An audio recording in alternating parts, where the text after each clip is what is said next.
change will happen and it's going to happen, but it's very, very slow. And with that, we need people who have the power to change, to step up.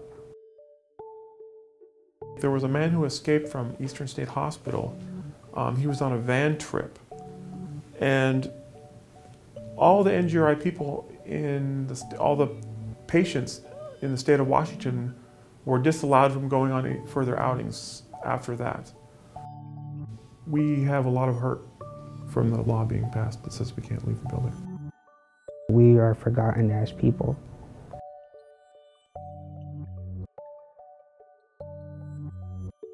Before our runaway or escape or whatever you call it, the patients could get into town more, they were on the grounds more. When a patient was getting close to discharge, we would take them out in the community and reintegrate them. And since that, it's become very punitive. They're looking at strictly safety as an issue now instead of what's best for the patient and the community. The patients have lost so much that they had before that they really feel the pinch. And actually it was basically staff mistakes that led to the escape. It wasn't the patient that really was the cause of it. Sometimes the system is so traumatizing to them that they even end up suffering even more. I don't think it's right. Our mental health system is so broken, not only in the state of Washington, but nationwide. I don't blame society because I think there's a lot of misinformation being given to them by the media, Hollywood, TV shows like Criminal Minds, or it seems like every other episode it's a person with the same diagnosis I have that's committing these atrocious crimes. I don't really blame anybody, to be honest, but it does hurt my feelings to know that that's the way I'm seen. And they portrayed him like he was out to kill somebody, when actually all he wanted to do was go home, so. And because of that one patient, the whole system changed. There was not a bad outcome from that walk away. The person returned to the hospital. We made some changes to some of the security issues, but the overreaction was the law was changed so that they could not even leave the facility, ever. The only way they can leave the facility is for a medical appointment or for a funeral of a loved one. 1077145, which says that we cannot legally leave the building on grounds walks or van trips, even if they're supervised. The Sanka Party came about because more and more and more of our rights were being taken away. Every month, every 2 months, another thing that we enjoyed was taken away. I taught classes in the past. I did an exercise that I'd actually learned when I took a class that's for work strides, and that is to do a timeline. And on the timeline, you put above and below the line things that happened that are positive and negative. So green was something positive, and red was something negative. And it was just overwhelming on this timeline, the things that had happened in the last 3 years. It's sort of like the things happening in the pot. It slowly built up. I think that the media helped stigmatize our patients even further. There's been so many restrictions on both patients and staff that I think that we're losing our vision of recovery.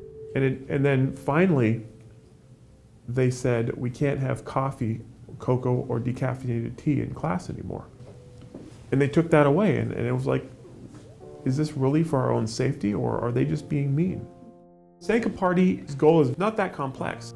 We want to restore all the rights and privileges that were taken away in the wake of the escape. Finally, the patients just got fed up and said, we need something to rally around and something to organize around, and they organized around Sanka Coffee and said, we want change. We want to have back what we lost with our rights as patients out here. So I went to the dermatologist and the neurologist this week, and both times I was put in shackles. I went without shackles for, I don't know, probably at least 5 to 7 years.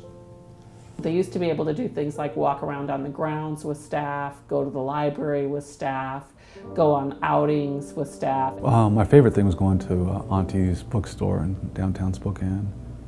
I enjoyed just looking at the books, looking at the people, and kind of feeling like I wasn't being characterized by my mental illness. We had a lot of other things we can participate in. fundraisers was my personal favorite. I think the Sanka Party folks, felt like every little step that they could take towards demonstrating their stability has been taken away from them. And now they're sort of left without any hope or any pathway. We all need pathway. As humans, we love to achieve and grow. That's just sort of who we are as humans. And they just feel like all of their opportunities the doors have been closed. Reintegration is linked to hope for a lot of patients, including myself. Nobody wants to be here, including the staff half the time. But the thing that keeps us going is the idea and the thought of being free again and being, for me at least, a contributing member of society. And if you don't have reintegration programs that are actively working towards that, it makes it very difficult to get through each day. Yeah. I don't like it. It's demeaning and it's humiliating and it's uncomfortable. We understand safety, but sometimes safety brings, unexpected changes that aren't really beneficial to us. The biggest thing with change we want is to be treated with dignity and respect. It's a huge and major thing, when people are ill, which obviously nobody chooses to be ill, and when people aren't treated with that little bit of dignity, it changes the way people view us, the way we view them, the way we work together, which doesn't always happen. And we need to change that. And I feel like the state of Washington is being mean to me. I mean, I feel bullied.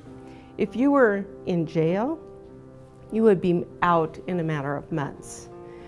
Here at the hospital, you're going to be lucky to get out in 3 years. But there's some understanding on this person's part that they needed treatment, right? And so they take the NGRI because they know they're ill and they need treatment, but somehow we're keeping them locked up longer than if we had sent them to a maximum security prison. Hospitals were not set up to hold people for the rest of their life. If we have mental health people saying they're stable, they're ready, but then the courts are saying no, they can't get out, we're in a dilemma. What do we do? I think what the public may not realize is that many of the individuals who are not guilty by reason of insanity and who have remained hospitalized for many years, these individuals have stabilized. They're bright, they're articulate, they're compassionate. These are individuals that, again, present no more risk to the community. Western State Hospital, our community program, has actually shown an amazing recidivism rate. Since 2000, we've had a 0.6% of recidivism rate. So basically what that means is out of all the patients that we've discharged, and there's actually been hundreds at the hospital, since 2000, less than 1% have gone on to commit new crimes. It's a real community within a community, and there's limitations, but they do the best they can. I think that the patients should be involved much more within the hospital as far as decision making and policies and where we're going. Well, I'm really proud of them actually for creating the Sanka Party and trying to get out there. I mean, you could have a negative reaction and be violent, or or you could have this peaceful educational path which they've chosen, and I think it reflects well on their intention. I think the Sanka Party has been amazing, the amount of progress that they've made and the ability to even introduce a bill with the state legislature within a few months. So the fact that they've been able to accomplish this and really been heard despite some of the significant challenges here, it's just been incredible. I think the coolest thing would be if they could change some minds in the state legislature about mental illness and say, hey, look, we didn't ask for this, we don't want this, but this is what happened to us. I haven't heard a single staff or administration or anyone say that they didn't like the idea of us going on trips. And what I really like about it is they're not focusing on individual complaints or individual issues about a staff member they don't like or something. They're looking at system issue to make it better for everybody. And I think that's what's so cool about the Sanka Party at Western. They've organized. They've gotten it to a point where they're getting state legislators out there saying, hey, there are people with mental illness and we're putting a face to a problem that most people will never understand. A human face, not a face of a diagnosis or a crime or a behavior, but a human face. Well, we have met with Senator Mike Carroll, Representative Tammy Green, and Representative Steve O'Ban. Our goal is to let them know that the patients here are disenfranchised. And I was there when they did that, and it was a very good exchange. They were well prepared. You know, like I say, no griping and no bitching. It was just, they expressed their needs and wanted to listen to how the legislators could help them. You can help me more than I can help you by having an open mind when it comes to mental illness, by not associating me with a school shooting in Connecticut, by not taking a guy who's in Aurora, Colorado and saying, that's what the mentally ill look like.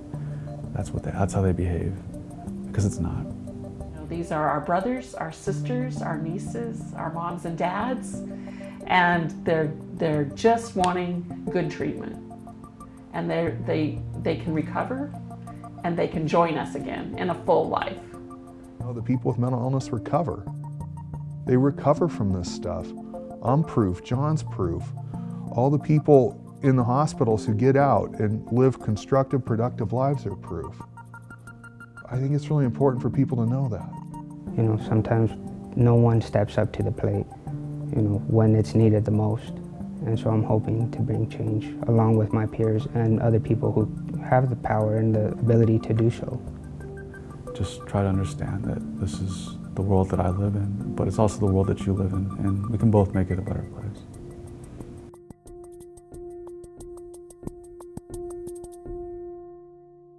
The Megaphone Effect, Reclaiming Recovery.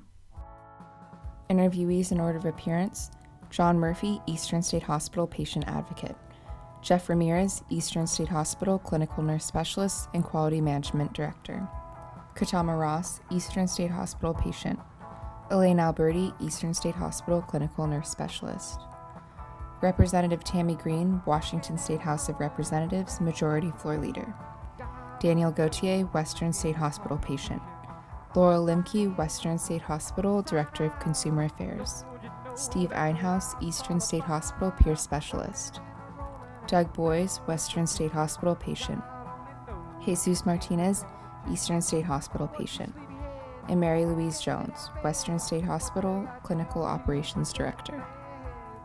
Interviews conducted by Emily Cooper. Videography by Caleb Biener, Madeline Dagman, and Tina Pinedo. Instrumental music by Poddington Bear at www.soundofpicture.com. Credit music by Phil Paul from the Bootleg album. The Megaphone Effect was created in part to show at the 2013 National Disability Rights Network annual meeting during the workshop titled Using Technology and Social Media to Amplify Voices. Special thanks go out to Daniel, Doug, Jesus, and Katama. Without their bravery and grace, this story could not be told. We also want to thank the hospital staff and lawmakers who help support, amplify, and give credence to these meaningful voices. The patient advocacy group, the Sanka Party at Western State Hospital in Tacoma, Washington, has no affiliation with Kraft Foods or the Sanka coffee brand. Copyright 2013, Disability Rights Washington, all rights reserved.